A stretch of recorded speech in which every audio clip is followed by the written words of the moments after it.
Mr. President, ladies and gentlemen, welcome to the International Institute for Strategic Studies. We're delighted that President Tadic has made time during his brief visit to London and between a variety of important meetings, including with the Prime Minister, to deliver a special address. And we're honored that, perhaps as an echo from his time as a defense minister, he's chosen the IISS as the venue and the setting for that address.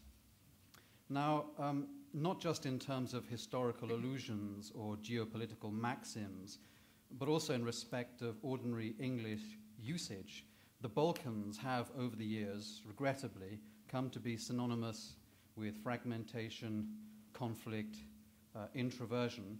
But it's significant and notable, and I think encouraging, therefore, that the President's theme for this evening's address is precisely the opposite, namely, to what positive and constructive role the Republic of Serbia might address itself in its immediate region, and how it can affect progress towards a spirit and a reality of cooperation, reconciliation, and integration after the region-wide convulsions and controversies of the last 20 years.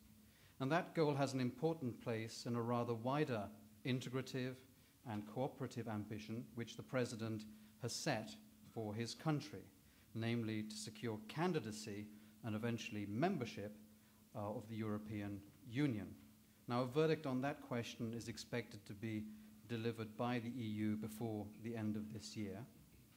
And were that goal to be attained, it would set the Republic of Serbia on a new economic, political, and geostrategic orientation that it would be hard not to describe as both radical and historic. But it's also true, of course, that the European Union that Serbia is seeking to join is itself currently in the midst of a crisis that may carry Europe to the threshold of profound changes that cannot yet be fully foreseen. In all senses, then, the time could not be more ripe for the address that we will hear this evening. So on behalf of the Institute, I would again like to welcome you, Mr. President, to the IISS, and I now invite you to address us all from this podium. Thank you very much indeed.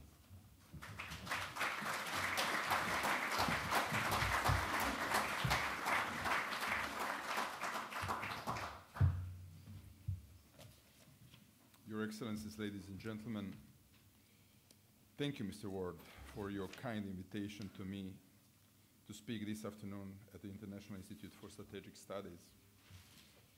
I should also express in this more public forum my gratitude to the Prime Minister, Mr. Cameron, for inviting me to come to London to meet with him. This is the first meeting to occur between the President of the Republic of Serbia and the Prime Minister of the United Kingdom since Serbia established a democratic government in October 2000. I therefore did not hesitate to accept his offer. Mr. Cameron and I met this morning and had a very constructive discussion. Relations between Serbia and the United Kingdom have been long. And even though we have gone through a recent difficult period, for reasons which you all know well, I prefer to take the long view of history and the relationships. Are you aware that in a couple of months, two countries will be celebrating 175 years of diplomatic relations? In Serbia, we remember alliance in two world wars. We fought together and both our countries suffered terrible losses. This shared fight against oppression cannot be erased from our memories. Even more recently, we are well aware of the efforts made by the UK to help the democratic forces and civil society of Serbia to overcome Milosevic.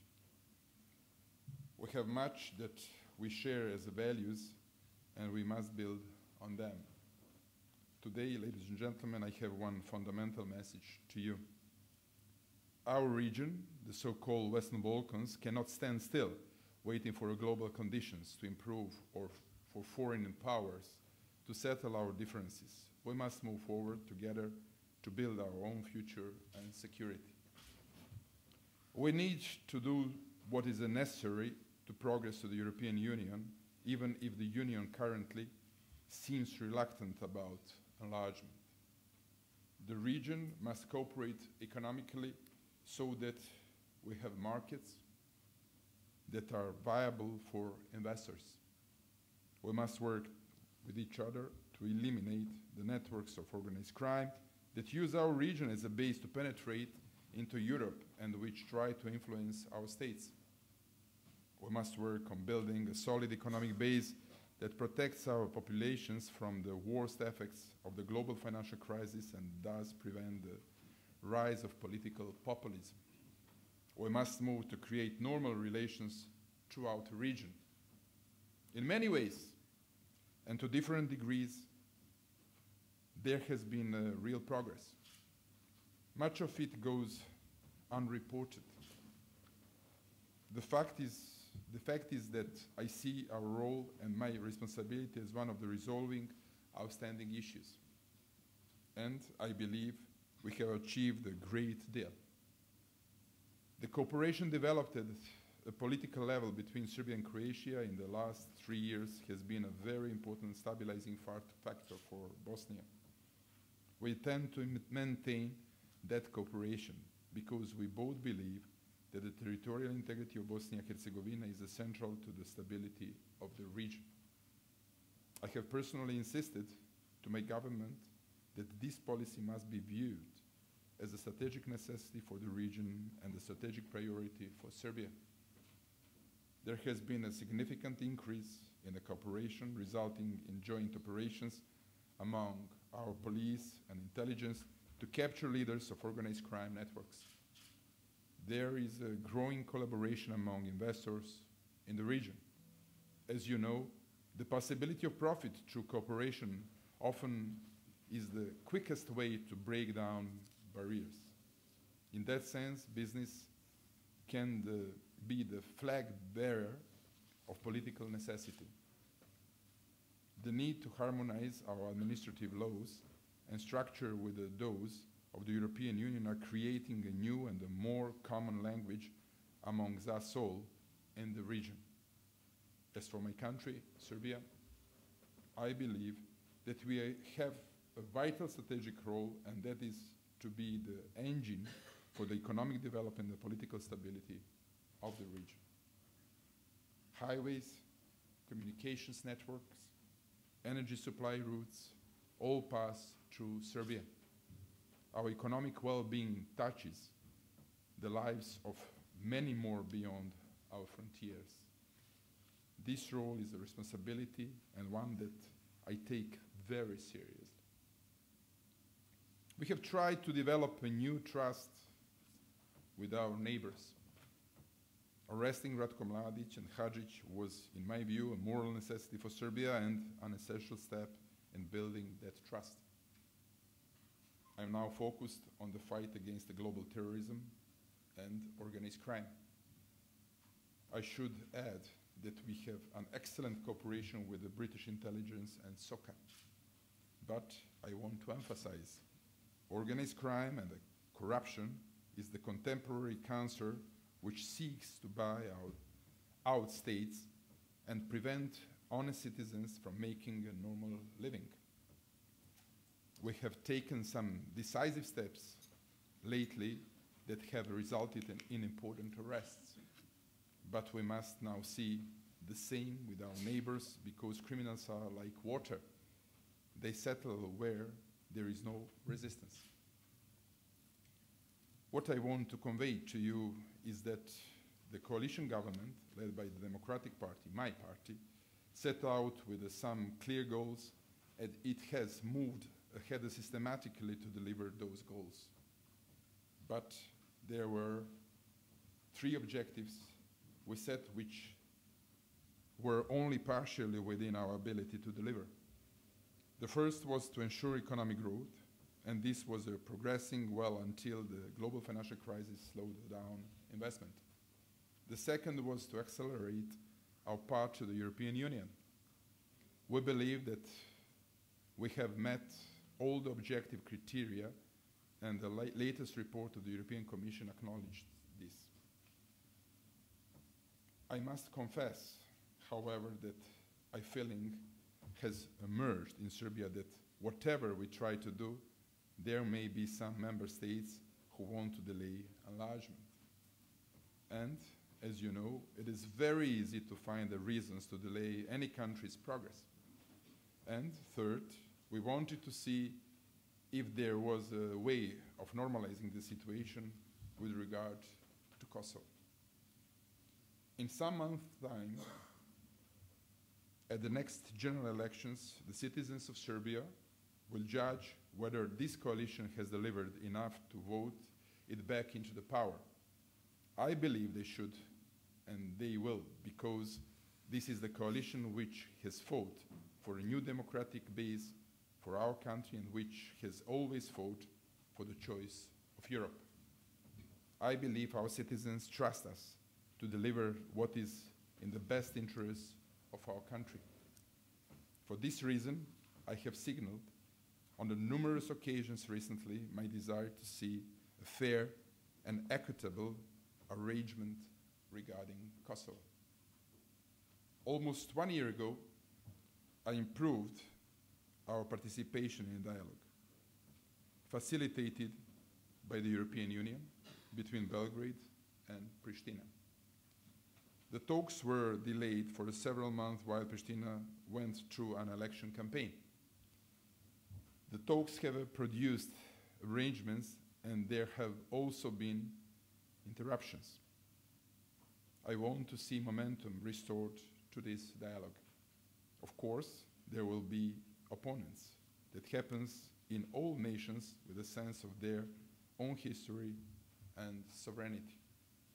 The issue, however, is larger than the dialogue. We must not lose the sight of the wood for the trees. I have looked at a variety of arrangements in similar situations. People talk to us about the two Germany's model. There is the example of Sweden and Finland over the Åland Islands.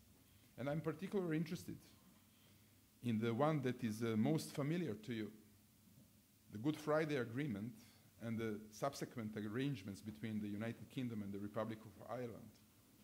You have a great deal of experience because of this issue. You have also had to work through the patient diplomacy and the politics of striking a difficult compromise. For me, there are three principles which I draw from these arrangements and which I will try to translate to our particular problem. The first is that a genuine, sustainable final settlement can only be achieved when the two parties can discuss openly, directly, and with a willingness to find a common ground. That is why Serbia and quite a number of the other countries cannot accept unilateral declaration of independence of Kosovo. The second is that the populations of our region are destined to join the European Union. In doing so, one can and should be creative, knowing that in the European Union, boundaries become less important than the quality of life of individual citizens and the communities in which they live. The issue is about rights and prerogatives. This leads me to the third point. This arrangement always have to do with the fears and the fate of a minority. In this case, I'm talking about the fears and the fate of Serbs in Kosovo. In my view, these principles create the basis for a productive discussion. I want a functional and functioning arrangement between Belgrade and Pristina and between our respective populations. And I want this as soon as possible. To achieve this, I want to be assured with the guarantees of a functional and functioning Serbian community in Kosovo. They have to express that they feel secure with the police from their communities, that they can have a viable economic existence, that they have access to the reliable judiciary in their language, and that they have access to education of the standards that they would expect in their life in Serbia proper. They have to see that the symbols of their identity, the church, are protected. And they have to be reassured that the property claims will be addressed fairly and equitably. Finally, we'll have to come to an arrangement over the question of the municipalities of the North Kosovo, where the inhabitants have a particularly strong feelings about where they belong. Here, we would have to look carefully and in detail at other examples where the rights and the prerogatives of such a community can be secured through special forms of representation. I believe that if we could move forward along these lines, we could find a mutually acceptable accommodation. There are many details that will have to be addressed, but if the will is there, and it is on my side, solutions can be found. We want the integration of the whole region into the European Union, and we certainly want Kosovo to participate in our regional fora. We believe that today's Serbia, run by the democratic forces that succeeded Milosevic, are willing and have demonstrated that they are ready to find solutions to the most difficult problems that were inherited from the Milosevic era. I can also say without hesitation that finding these solutions would be much easier if Serbia were already negotiating membership with the European Union. Thank you very much for your attention.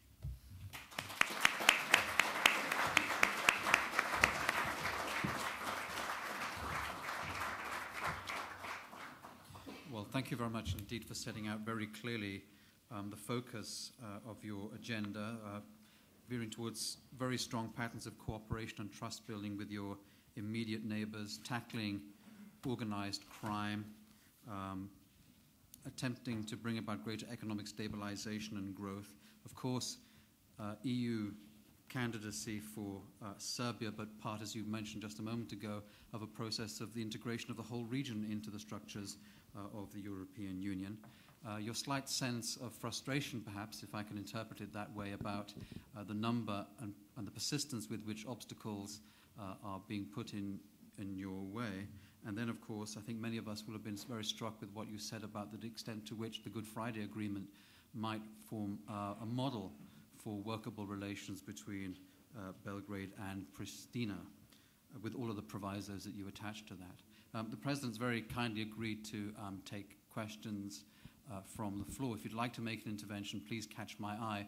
And as a courtesy to the President, even though I may know you, could you please give your name and affiliation when you do so, and most importantly, wait for the microphone to reach you. You may be audible in this room, but we're of course streaming this event live over the internet as well, and I'm sure you wouldn't want to deprive yourself of the chance to reach a global audience with your question and comment.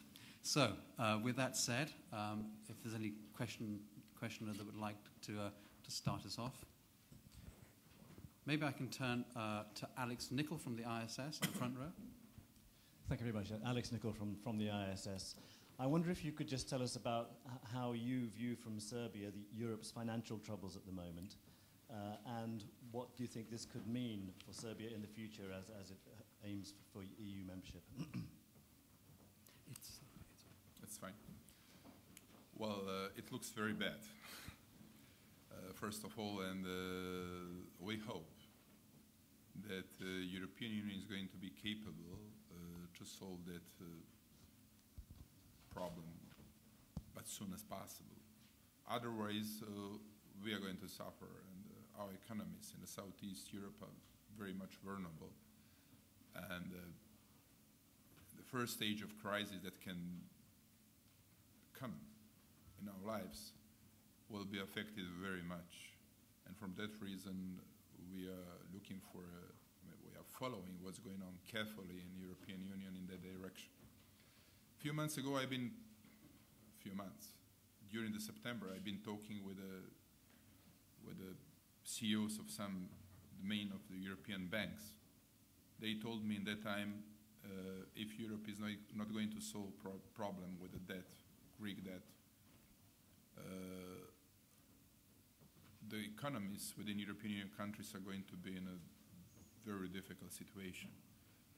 I told them the situation is going to be even worse in the region of Southeast Europe. Because of exports, orientation is crystal clear towards European Union market. The 60% of our products are going there. And that is going to destabilize our economy like it was during the crisis that happened 2 years ago. My political problem in that direction is even bigger, because we had last elections before crisis, and we promised to ordinary people some concrete things that we were capable to deliver. But after crisis, we couldn't do that. And this is about trusting. This is about legitimacy. This is about stabilizing political institutions. In the former Yugoslavia, on the Western Balkans, we have a not that long history of democracy. There is only more than 1 decade democracy in our countries. And from that reason, that issue is connected with the democratic stabilization also. And from that reason, we are looking for a chance to find some solutions for crisis that is coming. But if I may add something also that can be used by European Union countries, our experience in the former Yugoslavia was quite similar than that dialogue we have in the European Union today. And I have some concerns about the way how European Union countries are dealing with this problem today. We hope that European Union is going to be unanimous in that direction in solving problems. But the condition, the main condition in order to deliver some concrete results is to discuss and to analyze situation and how to solve that very, very dangerous problem. Thank you. Right at the back of the room on my left, Dana Allen.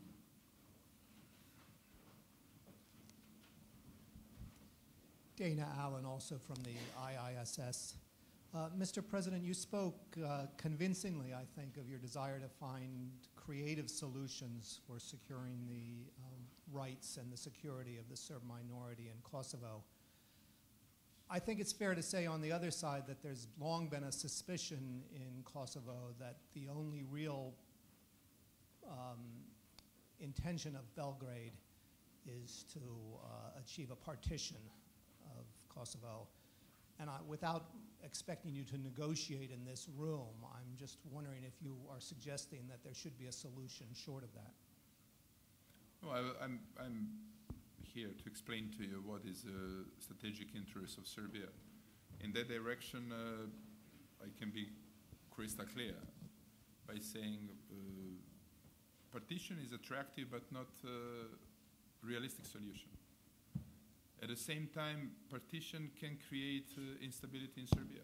I mean, you have to be aware about political conditions and situation in my country. In terms of constitution, partition is creating even bigger problem in my country.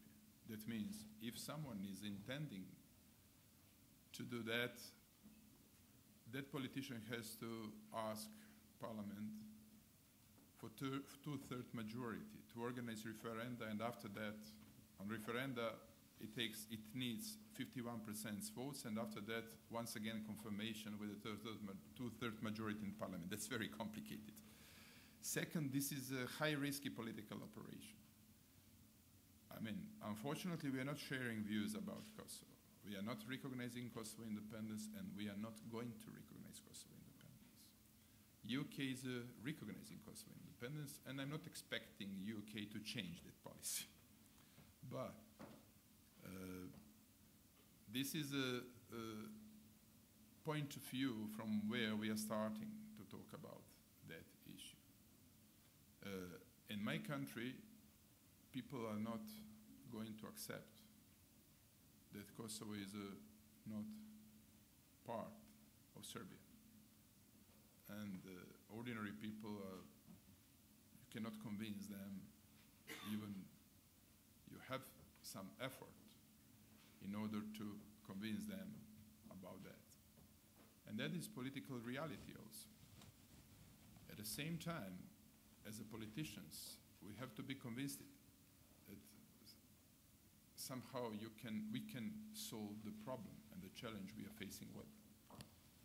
And I'm sure that partition is not going to function as a model. Otherwise, we'll be faced altogether with other problems in the region. In our view, unilateral declaration of independence is an attempt of partition of Serbia, which is a sovereign, independent state, member state of United Nations. And that is de facto and de jure that. But if that is going to be, as a case, partition within partition, will establish the principles and the model that can be implemented in other regional countries that are facing with similar challenges. There are many, many Kosovos in the region, but not only in the region of Southeast Europe, but also everywhere. And from that reason, I'm not in favor of that model. I was crystal clear in my talks with my counterparts elsewhere by saying we can find solution. That solution has to be creative. That solution has to be flexible. That solution has to function. That solution has to be sustainable and to be workable, as you said. And we have to take into the consideration both legitimate interests. I said a few days ago, there are two realities on Kosovo, Serbian and Albanian reality on Kosovo. We have to take into the consideration both realities. And I'm sure the partition is not model. This is possible to find solution in which everyone is getting something, everyone is reaching something, and everyone is protecting legitimate interests. This is really possible. This is why I mentioned a few models that we can use, that we can take into the consideration. Good Friday Agreement, very interesting. Not only in terms of how you solved that problem with Ireland, I mean UK, but also in terms of how some countries that are intending to become member state of European Union can join without making huge and very dangerous concessions. This is also very important. Åland Island, South Tyrol, and some other models that are existing in neighboring countries. For example, some districts in Bosnia and Herzegovina, and also some other models. We have to use all possible models because of interest that we have as a common interest to solve a problem that is affecting all of us. That is how I understand that problem. Thank you. Gentleman on the right here in the second row at the very end. Stand up. Just wait for the microphone. Jonathan Steele, commentator for The Guardian. You've partially answered the question I was going to ask because it's also about Kosovo. But what happens if the European Union says that they will not accept you until you have recognized the independence of Kosovo? Then all these creative models fall away. I mean, are you more keen on entering the EU than you are on giving up Kosovo? You're asking me what is going to happen if European Union is going to say we are not going to accept you until you are going to recognize Kosovo. Yes. My answer is European Union is going to fail.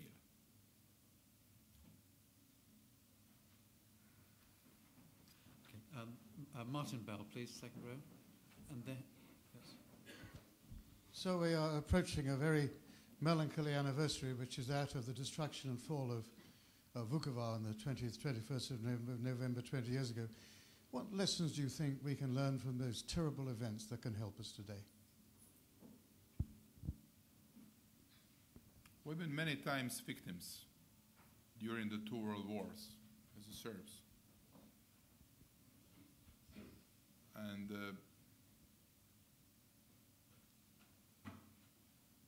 what happened during the wars in 1990s, we have to use as an example that we have to avoid in the future. I'm always using that very simple example. I'm not Serb from Serbia. I was born in Bosnia. My mother is from Bosnia. My father is from Montenegro. My grandmother was a Serb from Croatia. Whenever you ask the Serbs that are from those countries, you will be faced with the fact that they had victims within their families during the wars because of fighting fascism, Nazism, and because of defending their legitimate interests. I am that kind of president of Serbia today. I have within my family many, many victims during the two world wars. And especially because of that, because of having 100,000 victims during the two world wars. And even in the last war, in the former Yugoslavia, I've been apologizing to the others. By doing this, I was trying to protect the dignity of my people. And to say that we have to individualize the guilty and to bring to the justice all people that were participating in the killing other people because of belonging to the other religion and the national groups. And that happened on the Balkans. In the past few years, we achieved a lot in terms of reconciliation. Not only in Vukovar, but also in Srebrenica. And we've been doing a lot with our counterparts from Bosnia and Croatia. I think that today we have the best relations in comparison with what happened in the past 20 years. And this is our common achievement, not only our or my own achievement. This is our common achievement. But we have to continue that process. This is very important. As Mr. Wards have said, Serbia and the Balkans itself is always associated with a fragmentation, war, instability on the Balkans. In fact, once I said one of my strategical goal is to de-Balkanization of Balkans. And if I may say right now, this is Scandinavization of Balkans. In that direction, I was suggesting to my counterparts to do something which is very strange for ordinary people. First of all, to write the common book about our common history, to work on that. I'm not sure that we can deliver that very fast, but we have to start to think about that. And the second, to build the common embassies. I'm not thinking common embassies, but the common infrastructure with a few embassies, but to show that we are somehow together. But today, by visiting the Olympic Center in London, we have a new idea. To be candidate for new Olympics, not next, but in the future, to organize Olympics together. We've been very efficient in organizing Olympics in Sarajevo as Yugoslavia. We've been candidated. Belgrade was a candidate in 1980s to be candidate for organizing Olympics. Unfortunately, we failed in that time. But you never know. We are very good in organizing sports events. But this is not about sports events. This is about creating something together. That is what I'm offering to my counterparts and my friends in Croatia, Bosnia and Herzegovina, Montenegro, Macedonia, Slovenia, even though Slovenia is right now member state of European Union. This is how I'm approaching to that issue. And this is how I'm explaining to you what happened in Vukovar. We have to see what is going to be in the future and why we did it in the past. Thank you. You say in the second row, second in. Thank you very much. My name is Johan Verbeek. I'm the ambassador of Belgium in London. Mr. President, 3 very short questions. The first is when you referred to what you seem to perceive as being less traction coming out of the enlargement process, European enlargement process having less traction today than, say, 10 years ago. That is less true for your country, but it's definitely true for some other countries in the region. What do you think are the reasons of Europe having less traction, having less power of attraction, if I may say so? The second question is with respect to the cooperation with ICTY. My understanding is that last week you met with Serge Brammertz, had a good meeting, and most likely the report will be one of the better ones and perhaps the best ones ever, which is going to be issued. Would you consider that with the arrest of Mr. Mladic and Hadjic, that this file is, if not totally closed, virtually closed?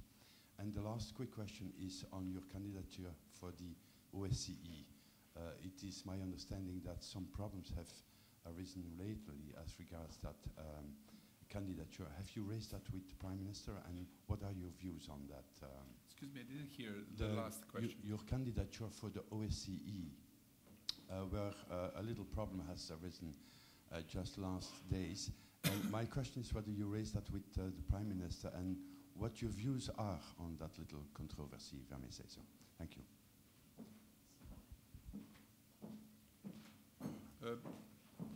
Today we are together in the International Institute for Strategic Studies.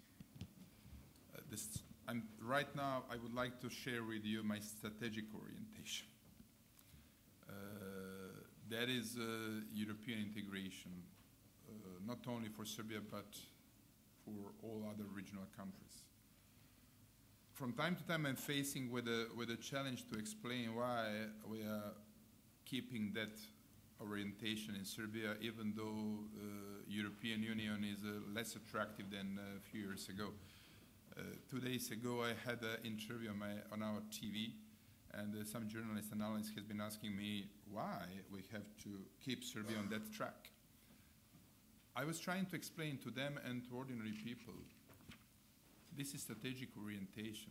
This is not about Serbia tomorrow or after tomorrow. This is about Serbia in next 10, 20 years. That is very important. From that reason, in my view, European Union is going to be faced with critical problems if that organization of the country is not going to exist anymore in the future. Well, I'm not that pro-European fan that probably looks when I'm talking about European Union integration and orientation for my country and regional countries. But I don't see better model today, tomorrow, and in the future. This is because of practical reasons. European Union countries are going to compete with the very strong players in the future. This period is a period of the changing of the global policy, economic policy, technology. In the next 20 years, we'll see some substantial changes and controlling power in the global policy that is going to be dependent on economic and development and the capability to use armed forces in critical moments in some areas that are affected because of crisis. European Union as a model with 500 million people, they have from my point of view, best conditions for their own lives and a real technological advantage in comparison with other players is the only way to be competitive in the next 20 years with the players that are coming from all around the world. I'm not mentioning only United States, China, but also BRIC countries that are working very hard, that are developing very fast. Some of them are going to be, like Brazil, very important players in the next few years. And from that reason, I don't see alternative in terms of political processes and integrations. It doesn't mean that we are not going to cooperate with the countries that I mentioned, with China, with the Brazil, with the Russia, with the South Africa, with India. We are doing everything that is possible, like other European Union countries, to enhance our cooperation with them. We are defending our own interests. But we want to join EU and to share political destiny with European Union countries because we are belonging to the European culture. Even though that is less attractive than before, I see that orientation as a very important for my country, but not only for my country, but also for European Union. If there is going to be, as you said, black hole on the European continent, some other players are going to come. There is no empty space, even in the cells. And we have to take this into the consideration. Second, we finished mainly our cooperation with the Hague Tribunal. I mean, we have to continue our cooperation in terms of documentation and other things. But all in all, we did it. We delivered. That was high-risky operation, very difficult for us, but we did it.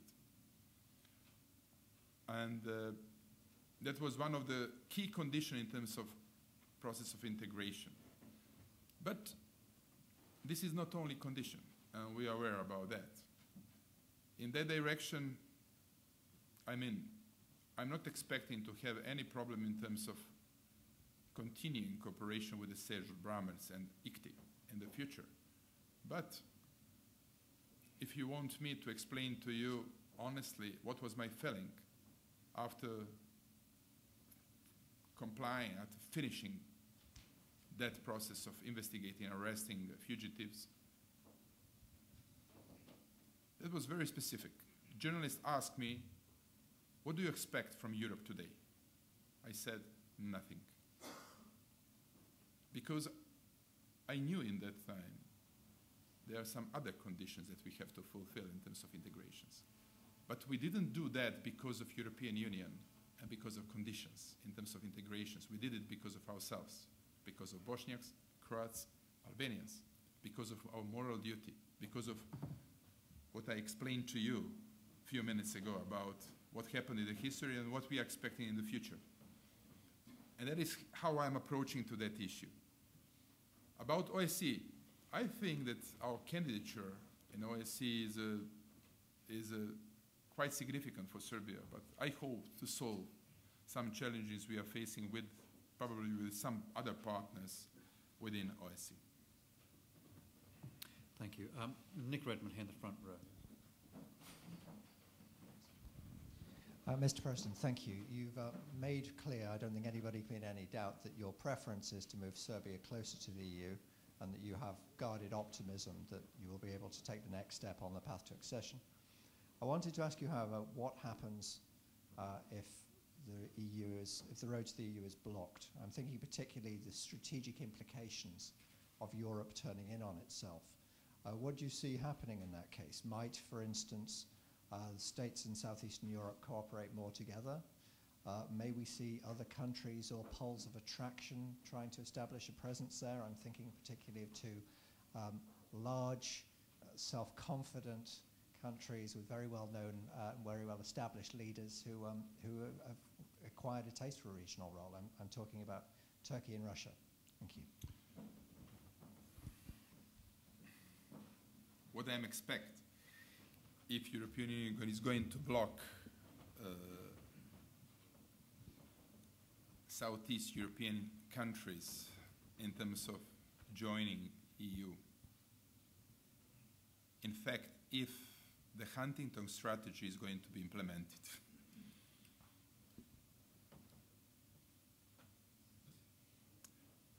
I'm totally against that strategy. First of all, we are belonging to the European Union, to the European culture. Second, if you want me to explain to you that why I'm saying this, maybe you don't know, but on the Serbian soil, 17 Roman emperors has been born.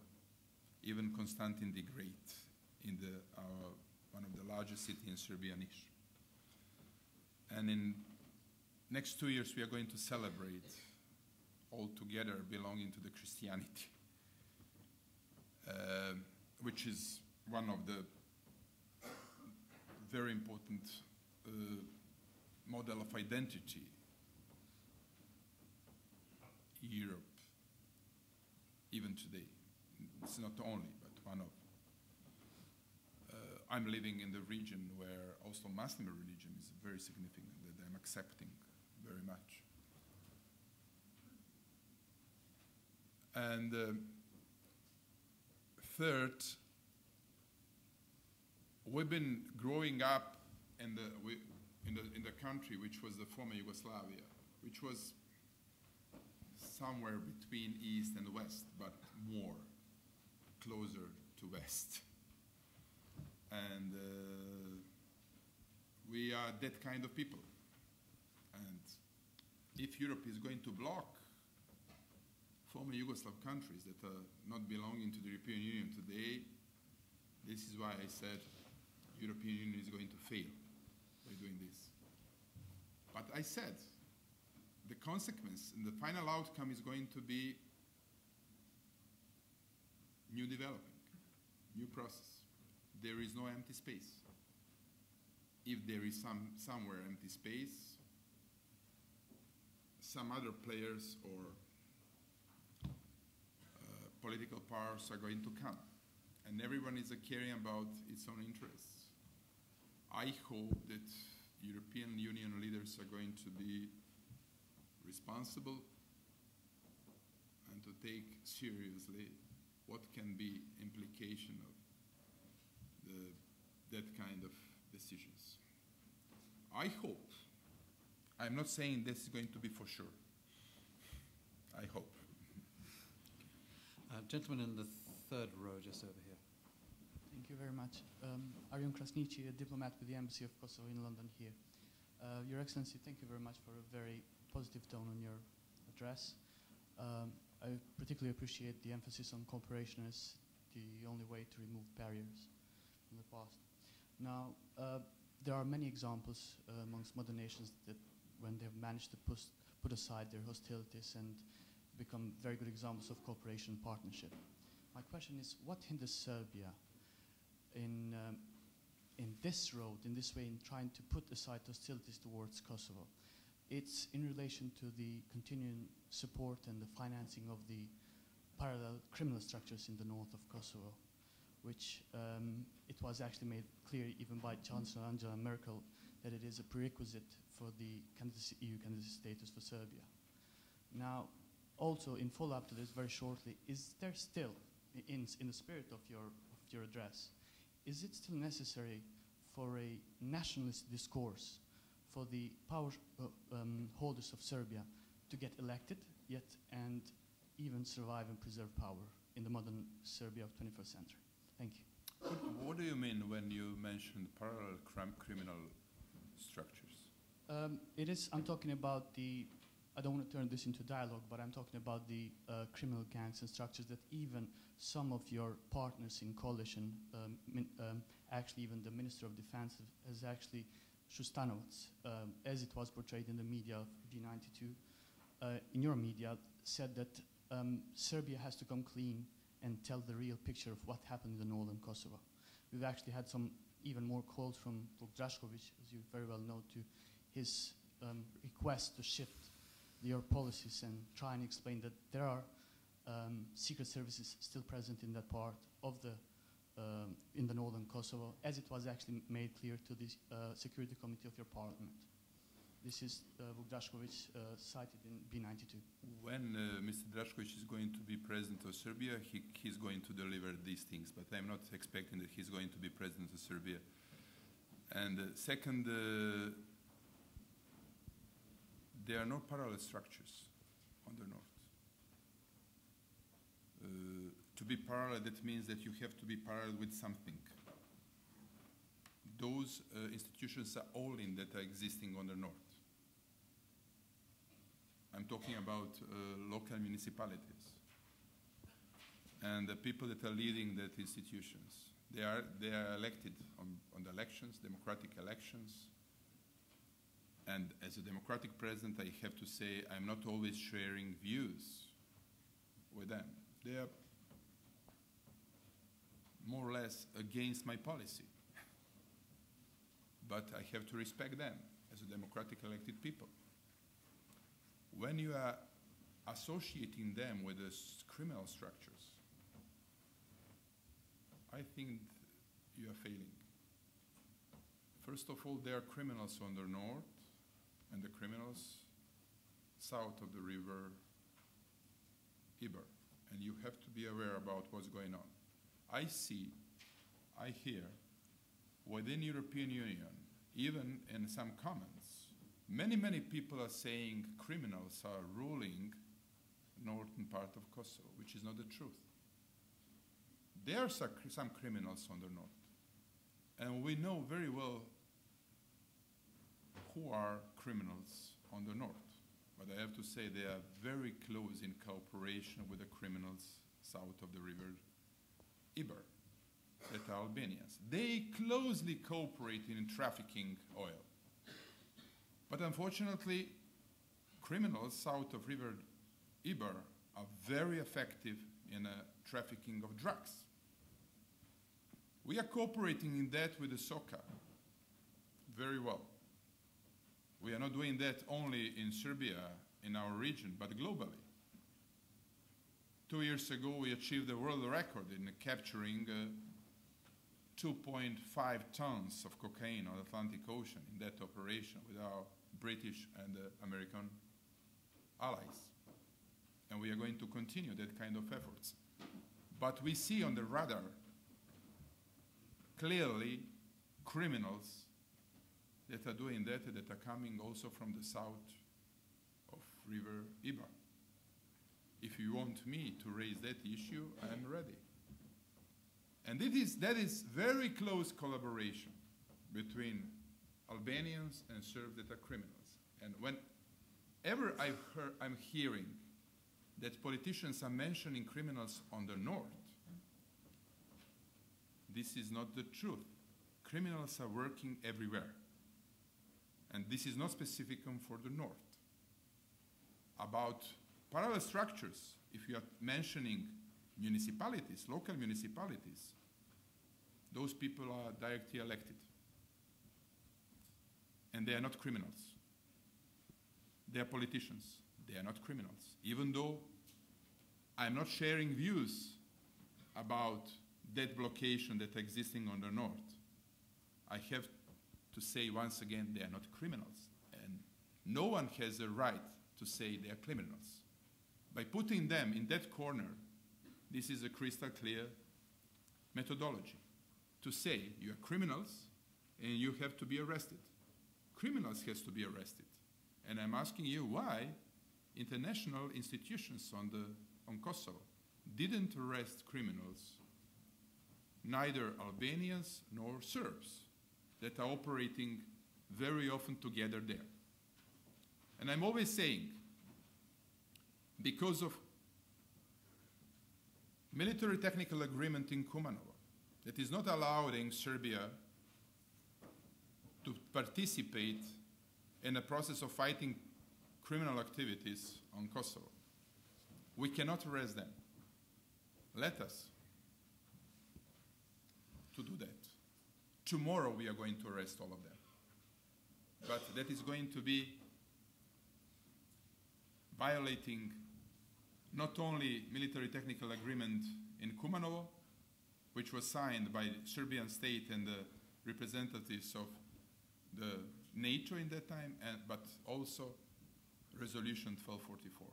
But if someone is going to allow us to go there, we are going to arrest them tomorrow. And be sure we'll be very effective, like we are in the central Serbia, by arresting criminals. We are not financing criminals. If you are saying, did you say that we are financing criminals? No, come on. To be very serious, I'm taking all risks on my lives by arresting criminals.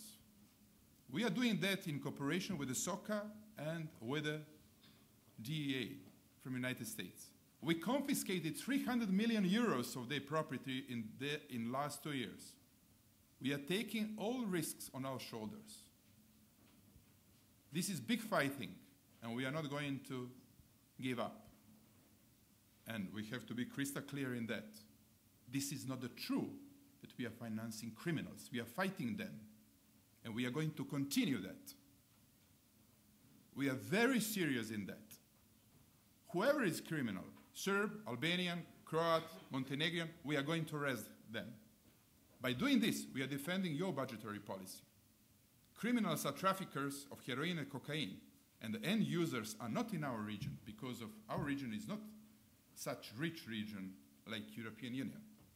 And everyone who is working in security system in Great Britain, Belgium, Netherlands, Germany knows, is aware about what we are doing by arresting criminals, by fighting them. If you are saying that Serbia is not allowed to, Serbia is not capable to finance local municipalities on Kosovo, healthcare, education, I'm saying to you, this is in accordance with our constitution. We've been doing that in the past 100 years, almost 100 years. And we are continuing to do that. Without that financing systems, there is no healthcare, education, transport, communication, and normal services on the north. Because those institutions are only that are existing on the north. If we are not going to finance that, tomorrow there is going to be twilight zone on the north. And this is crystal clear. And may I ask you, please, to allow, to blame us that we are financing criminals. In the center of the middle row, there's a gentleman. You just raise your hand so the microphone person can read. Higher. Here we go. Tybett, King's College Department of War Studies. Continuing on the topic of organized crime, is it Serbia's goal to play a larger individual role in fighting these criminal organizations, or do you believe that your country will always rely on international and foreign police organizations? Serbia is very serious in that direction. Serbian National Security Council is formed by Serbian President, Serbian Prime Minister, and all institutions that are working in that field. We have extremely close cooperation with the security services and intelligences of some countries.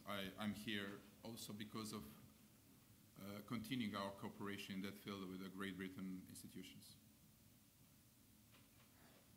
As I said, in the past 2 years, we confiscated almost 300 million euros of property of those people.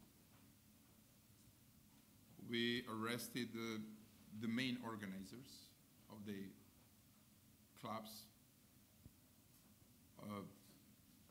We are proceeding reforms in the judiciary sector.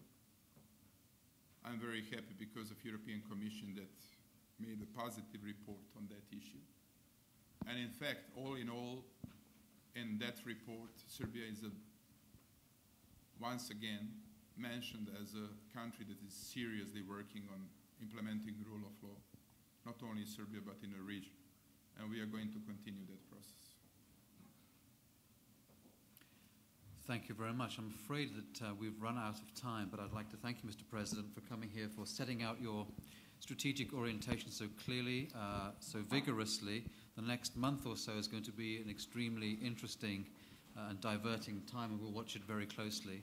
Can I please ask you, everybody in the audience, to remain seated so that the President and his delegation can leave, but not before asking yours also to thank him for the presentation he's given here today.